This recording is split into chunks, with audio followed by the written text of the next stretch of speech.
This is a special episode, and it's just me because I need to tell you something that actually happened to me last Friday. And I've decided to tell you the real version. Friday morning, 9 o'clock, I was sitting in a meeting. I don't really need to get into all the circumstances, but it was stressful. The kind of stressful where you're holding your face very still while everything underneath is spinning. And somewhere in that meeting, I had a feeling I didn't like. So I checked my blood pressure. And yes, the blood pressure machine was on my desk. 152 over 113. Yep. If that number doesn't mean anything to you, though, let me translate. That is high. That's your body is sounding an alarm high. And I sat there holding that number in the middle of what had otherwise been one of the most productive weeks I had in months. And I thought, how are both of these things true at the same time? How is my work going this well and my body doing this? That question is this whole episode. So let's talk about it. Welcome back to AI for Working Moms. I'm Lakeisha Holloway, and this is Season 4 of The 10-Minute Agent. This season, the theme is, wait, AI can do that? Most of the time on this show, we build an agent from scratch to solve a problem. But here's the thing. You're already surrounded by tools that can do so much more than you're asking of them. Claude, Zoom, your calendar, the apps on your phone right now.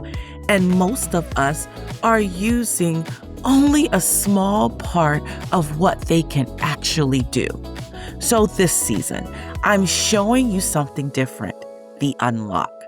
Every episode, we take one tool you already have, find the one feature you may not have known existed, and turn it into a working agent in about 10 minutes. No new subscriptions, no overwhelm. Just that moment where you go, wait, AI can do that? Build with power, lead with trust. Let's get into it. Okay, back to that crazy number, 152 over 113. It was 9:30 when I decided to check, holding my face still in a meeting. Here's what I've come to understand about that moment, and it took me a whole day to see it. That number wasn't random. It wasn't out of nowhere. My body had been keeping a ledger all week, a running tab of everything I was carrying.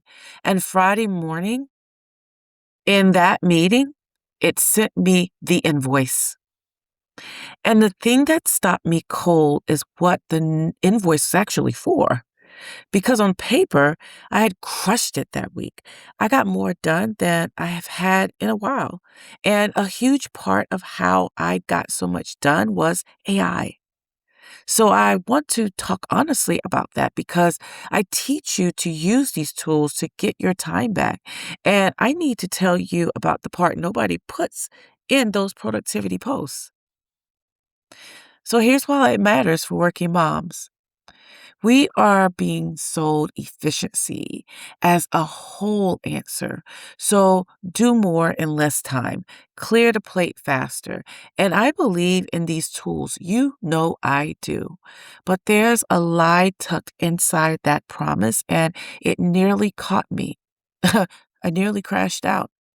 I can actually say I did crash out. We act like getting more efficient means getting more rest. It doesn't. Not automatically, though. Not unless you make it. Because here's what actually happens when you get more efficient. You don't get a lighter plate. You get a faster one. And then you and your job and your family, and mostly you yourself, you fill the space right back up every single time. That's the trap. And I walked right into it wearing a great smile and my to-do list. Let me show you how good it looked from the outside because that's the dangerous part. All week, AI was my engine. I drafted the things. It organized the chaos. It turned 3-hour tasks into 21 minutes. And every time it handed me back an hour. Did I rest that hour? Of course not. I filled it with more because the work was right there. And now I had time and it felt almost irresponsible not to use it. So I stacked it. Win on top of win on top of win. My output was beautiful. My calendar was a monument. And underneath all of it, something was quietly climbing that I wasn't looking at because nothing on my screen was telling me to look. The dashboard said green. Everything said green. My body was the only thing in the room keeping honest numbers. That's the gap I need you to see. Efficiency made me look fine.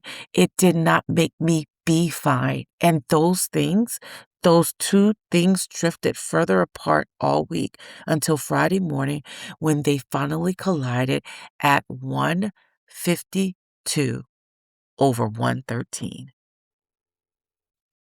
Here's the idea I want to give you because it's the thing I wish I understood on Monday instead of Friday. AI gives you capacity. It does not give you margin. And those are not the same thing. In fact, they fight each other. Capacity is how much you can do.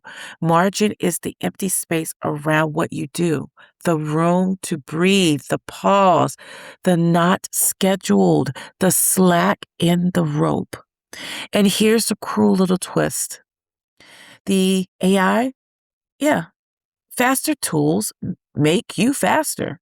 The more they tempt you to spend your margin as capacity, all of that friction that AI removes, the waiting, the slow parts, the tasks that used to force a break just because they took time.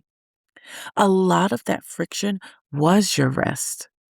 It was accidental margin, and efficiency deletes it quietly and calls it a gift. So if you don't protect your margin on purpose, if you don't build it back in deliberately, efficiency will eat it every single time. It will take the hour it saved you and hand it right back to the pile. Not because AI is bad. You know, I would never say that. AI is a tool because that's what a plate does when you make room on it. Something fills the space. The tool did its job. The margin was my job, and I hadn't done it. That's the reframe in all of this. AI didn't burn me out. AI removed the friction that used to force me to stop. And I never replaced it with the stop I chose on purpose. So let me tell you what Friday actually looked like because my body walked me through the whole lesson in real time and I wrote the numbers down. 9:30 a.m. 152 over 113, that was the sounding alarm. 10:42, 131 over 95, coming down a little, but still high, still humming. And then 12:51 in the afternoon, 148 over 103. Back up. And that was the moment. Sitting there at 148 over 103, I did something I am not always good at doing. I canceled all of my afternoon meetings, told my direct reports that I pushed myself too far and I need to practice what I preach and walk away. And I walked away in the middle of a workday with things on the calendar. I closed the laptop and left. I had to walk away with things still moving. I closed my laptop and left. And I went and got a manicure and a pedicure. Not because my nails needed it, it really did though, but because I needed to physically remove myself from the machine that was spinning me. Then at 3:11, 133 over 79. I'd come home from taking care of myself. I got some Mexican food and I was about to lie down for a nap. Looked at those numbers, looked how far it went because I stopped.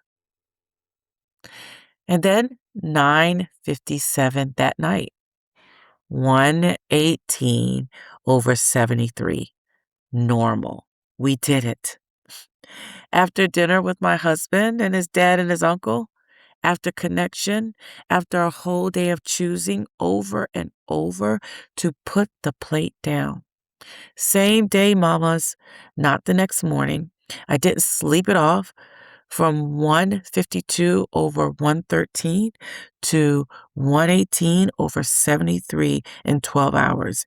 And the only thing that changed was that I stopped feeding the machine and started tending the human.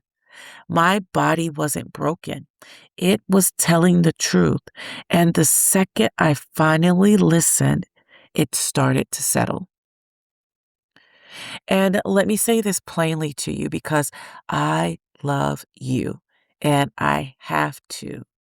If your numbers ever look like that, like mine, at 9:30 a.m., that's not a podcast antidote here, guys. That's your signal to call your doctor. I'm telling you my story, not giving you medical advice. Know your numbers, get them looked at, please. Now, here's where my own framework came back around and taught me something. The letter is E for empathy. When I teach the after framework, empathy is about whether an AI system actually considers the human it's serving, or whether it just optimizes and steamrolls right over them.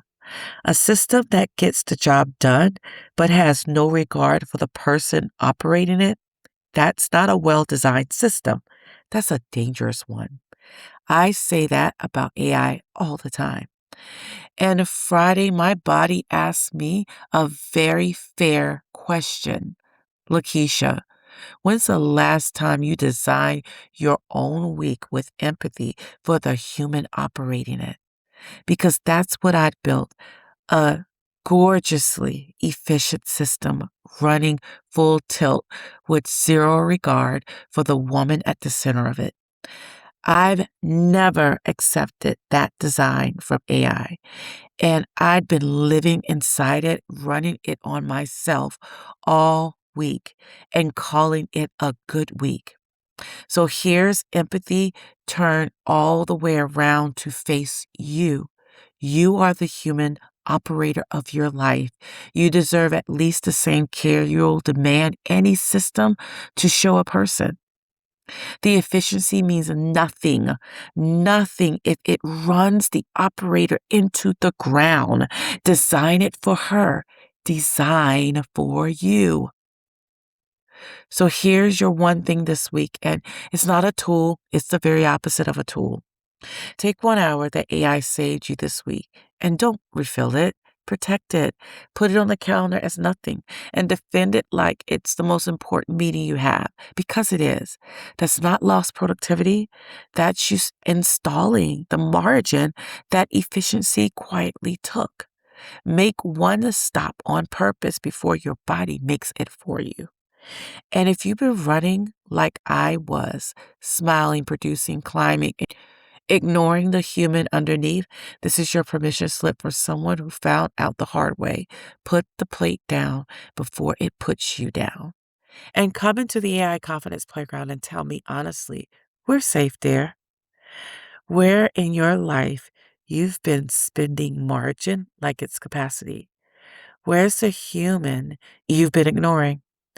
You don't have to figure it all out. Just say it out loud with the rest of us. That's where it starts. The link is in the show notes. Here's what I want you to walk away with. Your work looking good is not the same as you being okay. AI can make your output beautiful and your calendar full, and none of that will check your blood pressure. Only you can do that. So listen to the inner voice when it comes. Mine came at 152 over 113. And I'm so grateful because I finally read it. So, Mama, You can't excel professionally without sacrificing your family or yourself on the altar of success. I nearly forgot the yourself in that part. Please don't you do the same. You got this, Mama, and I'll see you in the next episode of The 10-Minute Agent. Thank you for listening to AI for Working Moms. If today's episode gave you one thing you could actually use this week, do me a quick favor. Follow the show and leave a review. It's the simplest way to help another working mom find us. And if building an agent still feels out of reach, start with my free 10-Minute Agent Workbook. It walks you through building your very first AI teammate, start to finish, in about 10 minutes. That's the foundation everything in this series is built on. You'll find it at aiconfidenceblueprint.com/10-minute-agent. Then, come practice with us in the AI Confidence Playground. It's a free Facebook group where we learn and build real confidence with AI together. Want to know where you and your kids stand with AI right now? I've got 2 quick quizzes for that. Every link I mention lives in the show notes and at my podcast resource hub. Here's what I want you to remember, Mama. You don't have to do everything, and you don't have to do it all at once. You can excel professionally without sacrificing your family on the altar of success.